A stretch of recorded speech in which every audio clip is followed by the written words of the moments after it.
Hey guys, I am holding in my hand the February issue of Gameinformer.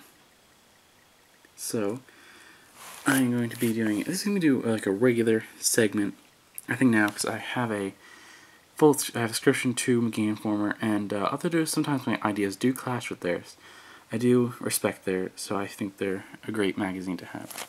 So, this part, I'm going to focus on the feedback that I get. So, this one's about their top 30 characters, and that is not the entire picture. I have the entire picture in front of me. This is the issue they're talking about. It starts right here, and then just goes across. So there's that. Of course. Me and my friends, of course, which geeks me, thought it'd be fun to go and look for our favorite character and debate on who should have been in. And I don't know if you guys are familiar with Gameinformer or what, but they did leave out some characters that we thought were pretty good. But what they were trying to get at was that they're not going for gameplay, they want to go for good characters as in character development. So my friend actually decided to think about Marcus Phoenix, and of course they said, or no, I said, that Marcus Phoenix was like that typical, stereotypical like war hero guy that not really big of a character. So that's what they said, and so that's what I said.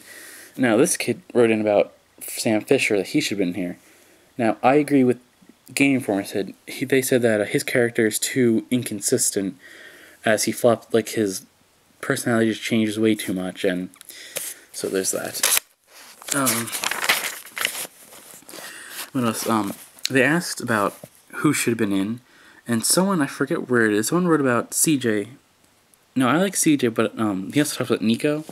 And I think Nico should have been in because he's a different, him and CJ also, CJ as well, are actually the almost like the opposite of the other characters of Grand Theft Auto. How they so not want to be in that gang life, but they just can't help it. And I think that's pretty interesting. So there's that.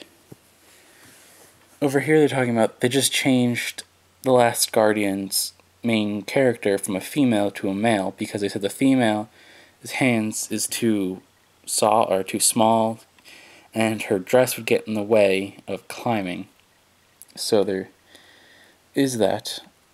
What do you guys think? I think that's absurd, of course. I mean, a giant dog / whatever bird thing is less absurd of a pants-wearing, girl. So, there's that. Oh, well. There's the art. I think that's pretty cool. It's pretty much the colors I have. No, I think it changed them. So, there's that.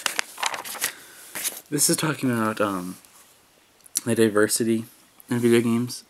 I'm just going to quickly through this. Do you think that there's not enough diversity? Or, I don't want to say too much, because there's barely any diversity in video games, so I'll leave that to you guys. So, I just want to talk about Kinects that sold 2.5 million units in the first 25 days. That's worldwide.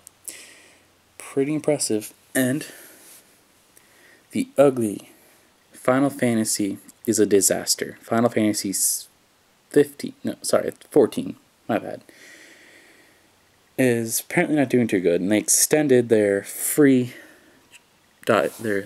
time of their game. So, and the PS3 launch has been pushed. So there's that. I don't think Final Fantasy is going to do too good. Well, I think that's going to end there. So, I'm going to just comment on what you think I thought about. Do you think there's too little diversity? What do you think about Final Fantasy, I guess? What else do I want to talk about? Who do you think should have been their top 30 characters? If you're familiar with their issue, who do you think was left out? I want to know. So, I say Nico and CJ from the Grand Theft Auto series. Alright, that's it for me. This is just part 1. Part 2 will be coming up.